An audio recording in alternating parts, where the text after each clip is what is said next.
सिंध हुकूमत आईजी की मुशावरत के बगैर अफसरान का तबादला नहीं कर सकती। सिंध हाई कोर्ट का हुक्म। अदालत ने डीआईजी खादिम हुसैन और एसएसपी डॉक्टर रिजवान के तबादले का नोटिफिकेशन करार दे दिया। रिमार्क्स में कहा कि पुलिस अफसरान का तबादला गैर कानूनी है। नोटिफिकेशन जारी करने के लिए तरीका-ए-कार पर अमल नहीं किया गया।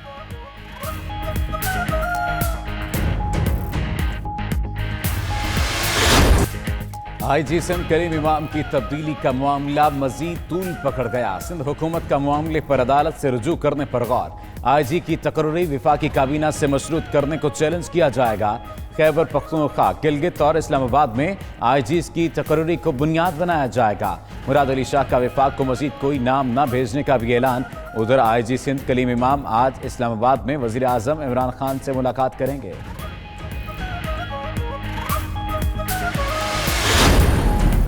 हुकूमत की अवाम पर गैस गिराने की तैयारियां। इक्तिसादी राब्ता कमेटी के आज होने वाले इजलास में गैस के निर्ख बढ़ाए जाने का इम्कान। हफीज शेख की ज़ेर सदारत ईसीसी की बैठक में 6 निकाती एजेंडा ज़ेर गौर आएगा। ई गवर्नेंस प्रोग्राम के लिए 10 करोड़ रुपए की सप्लीमेंट्री ग्रांट एजेंडे में शामिल।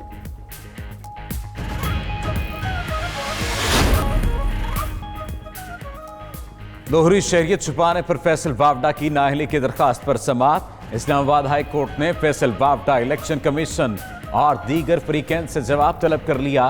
फैसल बावडा को बतौर वजीर काम से फौरी रोकने की दरखास्त पर भी नोटिस जारी। 24 फरवरी तक जवाब जमा कराने की हिदायत। मुअव्विन खुसूसी डॉक्टर जफर मिर्जा ने कोरोना वायरस पर टेक्निकल कोर कमेटी तश्कील दे दी। कहते हैं वायरस जानवरों से इंसानों में मुंतकिल हुआ, जो अब इंसानों में तेजी से फैल रहा है। निपटने के लिए चीन के इकदाम काबिल सत्ताइश हैं। उधर चीन में फंसे पाकिस्तानियों को वापस लाने के लिए इस्लामाबाद हाई कोर्ट में दरख्वास्त दायर। बताया जाए चीन में फंसे पाकिस्तानी कितने हैं, हुकूमत ने अब तक क्या इकदाम उठाए।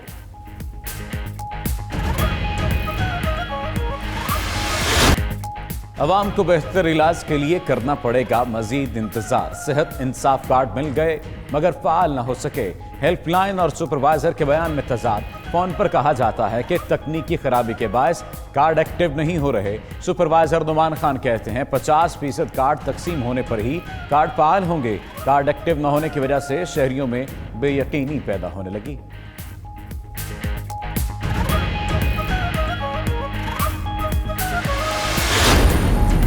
मुल्क भर में ट्रेनों का शेड्यूल बुरी तरह मुतासर। कराची और कोयटा से लाहौर आने वाली मुतअद्दिद ट्रेनें आज भी घंटों ताखीर का शिकार।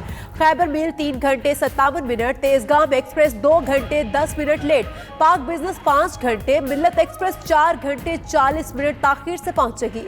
मुसाफिरों को शदीद परेशानी का सामना।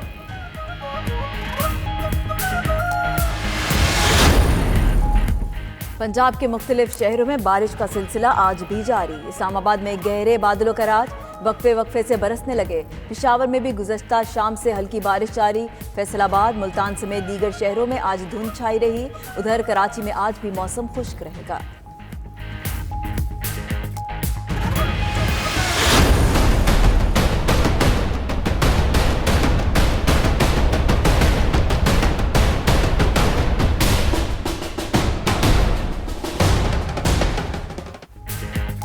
अमरीकी सदर ने फ़लस्तीन की मुखालफत के बावजूद मशरक़ वस्ता में क़याम अमन के लिए अपना मंसूबा पेश कर दिया। बैतुल मक़दस इसराइल का दारुल हुकूमत करार। ट्रंप का कहना है फ़लस्तीनी रियासत का दारुल हुकूमत मशरक़ी बैतुल मक़दस होगा। ट्रंप ने मुजव्वज़ा फ़लस्तीनी रियासत का नक्शा भी ट्वीट कर दिया। पाकिस्तान में आलमी क्रिकेट की बहाली भारत को खटकने लगी। बीसीसीआई ने रवां बरस शेड्यूल एशिया कप में अपनी टीम भेजने से साफ इनकार कर दिया। भारतीय बोर्ड का कहना है कि एशिया कप का इनेकाद पाकिस्तान में हो रहा है, इससे कोई मसला नहीं, लेकिन भारत की टीम पाकिस्तान नहीं आएगी।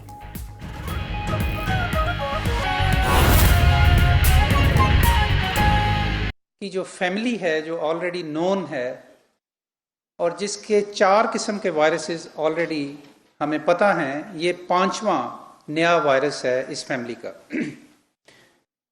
ये वायरस इससे पहले सार्स और मर्स की सूरत में बीमारियां फैला चुका है और फैला रहा है।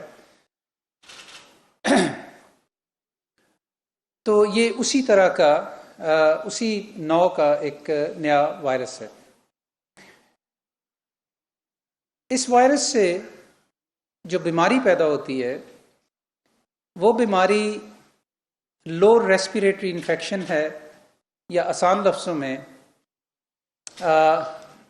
छाती की इन्फेक्शन, जो कि नमूनिया की शक्ल इख्तियार कर लेती है और खासी शिद्दत के साथ होती है। इसकी कोई मखसूस अलामात नहीं है, जिसकी वजह से ये कहना मुश्किल है कि किसी को सिर्फ उसके अलामात देख के ये कहा जा सके जी कि इस शख्स को कोरोना वायरस की बीमारी हो गई है। दूसरे लफ्ज़ों में मैं ये कह रहा हूँ कि जब तक इस बीमारी के वायरस को लेबॉर्ट्री में उसकी जांच न की जाए और उसको आइसोलेट न किया जाए, तो उस वक्त तक हम ये नहीं कह सकते, हम ये कंफर्म नहीं कर सकते कि इस शख्स को कोरोना वायरस की डिजीज़ है। जो अलामात हैं वो वायरल इन्फेक्शन की अमूमी अलामात हैं, जिसमें सर दर्द, बुखार, खांसी, सांस में तकलीफ़, और जो हमारे निज़ाम तनफ़ुस में जब कोई इन्फेक्शन होती है तो उसकी जो अमूमी अलामात होती हैं उसी तरह की अलामात हैं। ये अब साबित हो चुका है कि ये बीमारी जानवरों से इंसानों में मुंतकिल हुई और अब इंसानों में, एक इंसान से दूसरे इंसान में काफ़ी तेज़ी के साथ फैल रही है। 7 जनवरी को ये वायरस जो है चाइनीज़ रिसर्चर्स ने आइसोलेट किया और इसको ये नाम दिया। दिसंबर में इसके मरीज़ आना शुरू हो गए थे चाइना में, नहीं 20 में दिसंबर 2019 में इसके मरीज़ आना शुरू हो गए थे, लेकिन ये पता नहीं लग रहा था कि किस वायरस की वजह से लोग बीमार हो रहे हैं। तो 7 जनवरी 2020 में इसको अलहदा कर लिया गया लेबॉर्ट्री में और इसको फिर एक नया नाम दे दिया गया। तो एक इंसान से दूसरे इंसान में ये ट्रांसमिट होती है। अगर किसी को कोरोना वायरस की डिजीज़ है तो उसके जो करीब लोग हैं ख़ानदान के, या उस जगह पे, कमरे में, घर में, ऑर्गेनाइजेशन में, तो उनको इस चीज़ का यकीनन ख़तरा होता है कि उनको भी ये ट्रांसफ़र हो जाए। आखिर में मैं जब आपसे बात करूंगा एहतियाती तदाबीर की, तो इस हवाले से मैं बताऊंगा कि हमें क्या मेजर्स लेने चाहिए अपने आप को बचाने के हवाले से।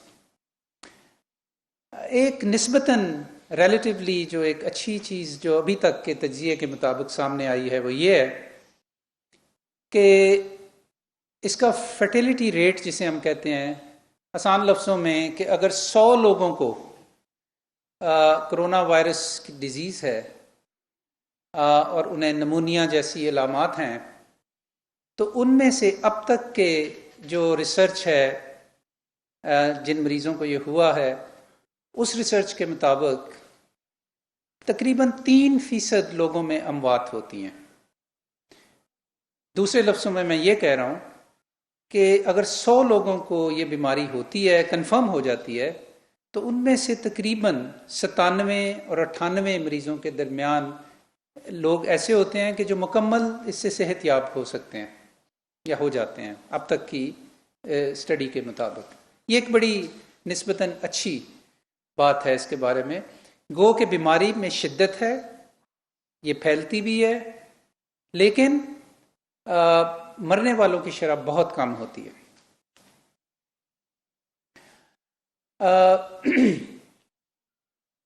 अब तक आज सुबह के जो हमारे पास स्टेटिस्टिक्स हैं उनके मुताबिक 6052 लोगों में इसकी तशखीस की जा चुकी है